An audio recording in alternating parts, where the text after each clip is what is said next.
Sir आपका नाम क्या है और आप आज किस उद्देश्य को लेकर प्रेस कॉन्फ्रेंस कर रहे हैं? देखिए, मेरा नाम प्रसेनजीत है, आइसा के राष्ट्रीय महासचिव। अभी ऑल इंडिया स्टूडेंट एसोसिएशन आइसा का देशव्यापी अभियान चल रहा है। उसी की शुरुआत करने के लिए पंजाब में आए हैं। और जैसा कि आप सब लोग हम सब लोग जानते हैं कि मोदी सरकार की ये 10वां साल चल रहा है और अगले ही कुछ महीनों में देश के चुनाव होने हैं। लेकिन जो मोदी सरकार के पिछले 10 साल के वायदे रहे हैं उस पे आज बात करने की ज़रूरत है, क्योंकि हम देखते हैं कि 2014 में जब मोदी सरकार आई थी सत्ता में, तो ये बहुत सारे वादे करके आई थी। सबसे बड़ा वादा इन्होंने किया था कि हम 2 करोड़ रोजगार प्रति वर्ष रोजगार देंगे नौजवानों को, हम सस्ती शिक्षा मुहैया कराएंगे, हम सबके लिए न्याय सुनिश्चित करेंगे, हम महिलाओं की भागीदारी सुनिश्चित करेंगे। लेकिन जब हम 10 साल के बाद हम देखते हैं कि 2 करोड़ रोजगार के हिसाब से 10 साल में 20 करोड़ रोजगार देना चाहिए था सरकार को, लेकिन लगभग 22 करोड़ आवेदन आए सेंट्रल गवर्नमेंट के सारे नौकरियों में और उसमें मात्र 7 लाख लोगों को नौकरी मिली। तो ये जो सरकार का वादा खिलाफी है।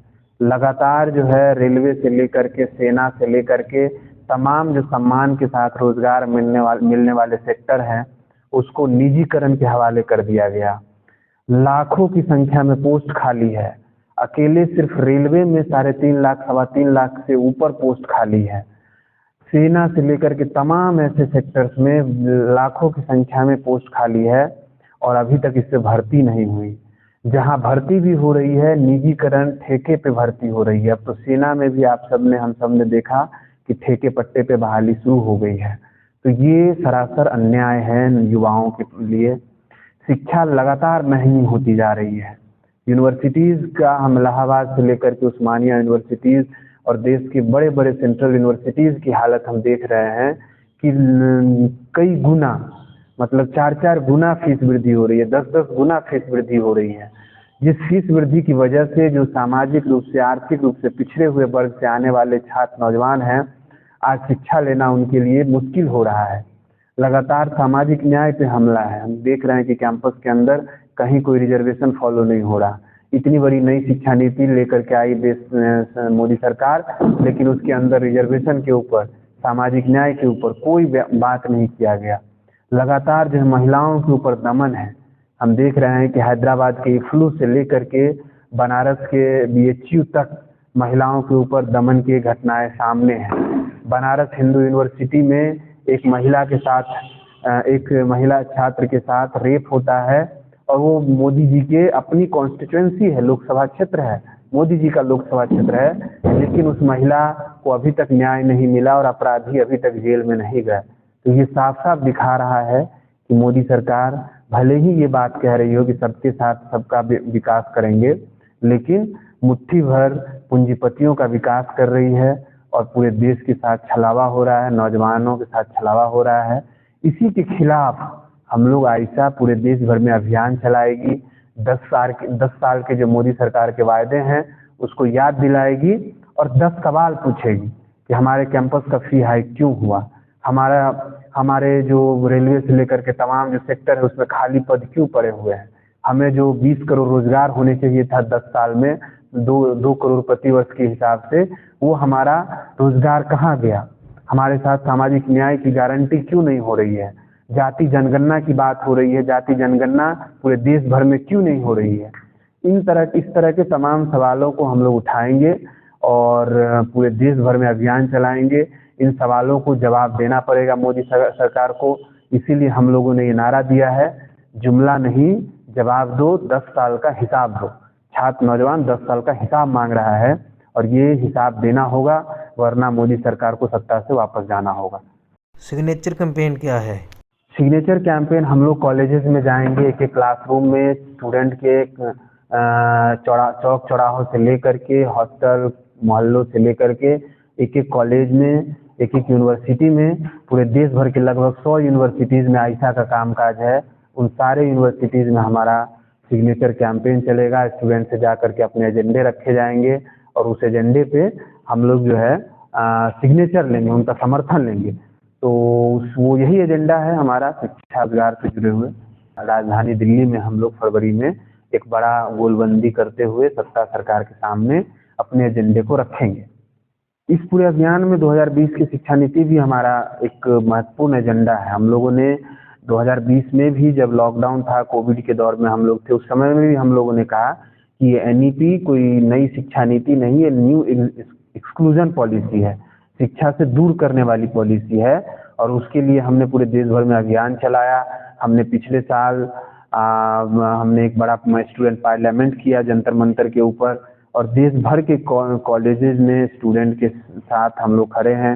जहाँ भी फी हाइक हो रही है, इलाहाबाद से लेकर के बीएचयू से लेकर के उस्मानिया तक, हम लोग जहाँ भी इस तरह के एनईपी के सवाल पे आंदोलन है, उसमें आइसा की महत्वपूर्ण भूमिका है।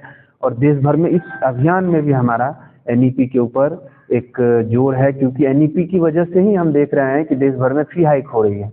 एनईपी ने पूरा छूट दे दिया है कि अब यूनिवर्सिटी को लोन के माध्यम से चलाना है। हेफा नाम की नई संस्था लेकर के आ गई है, higher education funding agency, HEFA। HEFA का पूरा जो है मूल जड़ एनईपी के अंदर है। तो इसीलिए पूरी तरह से एनईपी के खिलाफ ही पूरा ये हमारा अभियान है, और इसको हम लोग और आगे चलाएंगे। 2024 के चुनाव में भी हम लोग चाहेंगे कि सारे संगठन, पॉलिटिकल ऑर्गेनाइजेशन एनईपी के ऊपर बात रखे, एनईपी को खारिज करने के लिए, फी हाइक को खारिज करने के लिए अपने एजेंडे में दर्ज करे। इसीलिए हम लोग ये अभियान चला रहे हैं। देखिए, एनईपी पूरी तरह से, मतलब एक तरह से वो है, आम छात्रों से दूर करने वाला, एक कॉर्पोरेट को के हाथ में शिक्षा देने वाली है। क्योंकि आप देखेंगे मूल चीज है कि उसमें फंडिंग पूरी तरह से सरकार जो है, सरकार के द्वारा जो संस्था चलती थी सरकारी विश्वविद्यालय, उसको पलट करके लोन आधार पर कर दिया गया। ये कारण है जिसकी वजह से हम लोग विरोध कर रहे हैं। जो सार्वजनिक शिक्षा सरकार के अनुदान पे चलाया जाता था, वो शिक्षा को अब लोन के आधार पे चलाने की बात हो रही है। ये सबसे बड़ा डिस्ट्रक्शन है इस दौर में। हम यूजीसी को जानते हैं, जो यूजीसी यूनिवर्सिटी को ग्रांट देती थी, अब वो यूजीसी ग्रांट नहीं देगी। अब हेफा नाम की संस्था आ गई है जो अब लोन देगी। उस हेफा के अंदर इस देश के कॉर्पोरेट का पैसा होगा, इस देश के बड़े बड़े पूंजीपति धन्नासेठों का पैसा होगा, जो यूनिवर्सिटी जिसको लोन मिलेगी। जो आप हमारे परिचय में भी देखेंगे, यूनिवर्सिटी जेएनयू से लेकर के डीयू से लेकर के देश के कई सारे यूनिवर्सिटी आज लोन ले रही है। तो ये सबसे बड़ा दिक्कत है, जिसकी वजह से हम लोग इस पे हम चाहते हैं कि स्टूडेंट यूथ खड़ा हो। क्योंकि सरकारी संस्थान को बिल्कुल प्राइवेट यूनिवर्सिटी बना दिया जाएगा, और प्राइवेट यूनिवर्सिटी की तरह उसमें फीस होंगे, तो आम छात्र नौजवान कहाँ जाएंगे। एक तरफ रोजगार नहीं मिल रहा, उसके पास एक मूल कुछ पैसे नहीं है कि जीवन जिंदगी और सही शिक्षा ले पाए, और दूसरी तरफ जो सार्वजनिक शिक्षा जो सस्ते में मिल रहा था, उसको भी आप बंद कर देंगे। तो ये सरासर अन्याय है। ये देश मोदी सरकार को इसलिए चुनी थी कि सबको रोजगार मिले, सबको शिक्षा मिले, इसलिए नहीं चुनी थी कि इस देश के सारी संस्थानों को एक मुट्ठी भर अदानी अंबानी के हाथों में दे दिया जाए। और यही हो रहा है। अभी 2 दिन पहले की खबर है, अंबानी की पत्नी को बीएचयू में प्रोफेसर बनाया जाएगा। हम देख रहे हैं कि देश भर में जो है यूनिवर्सिटी से जो विरोध करने वाले शिक्षक है, जो शायद भाजपा आरएसएस के लोग नहीं हैं, ऐसे लोगों को यूनिवर्सिटी से बाहर किया जा रहा है। लेकिन दूसरे तरफ यूनिवर्सिटी की वाइफ या बड़े बड़े उनके आरएसएस के लोग हैं, उनके लोगों को किया जा रहा है। तो ये पूरी तरह से सरकारी विश्वविद्यालय को, जो पब्लिक फंडेड यूनिवर्सिटी है, उसको तहस नहस बर्बाद कर देने वाली नीति है। उसकी जगह पूरी भगवा करने की नीति है, जिसकी वजह से हम देख रहे हैं कि सिलेबस चेंज हो रहे हैं, वैज्ञानिकता को पूरी तरह से दरकिनार किया जा रहा है, मिथ को गढ़ा जा रहा है। तो इसीलिए इसकी विरोध करना बहुत जरूरत है।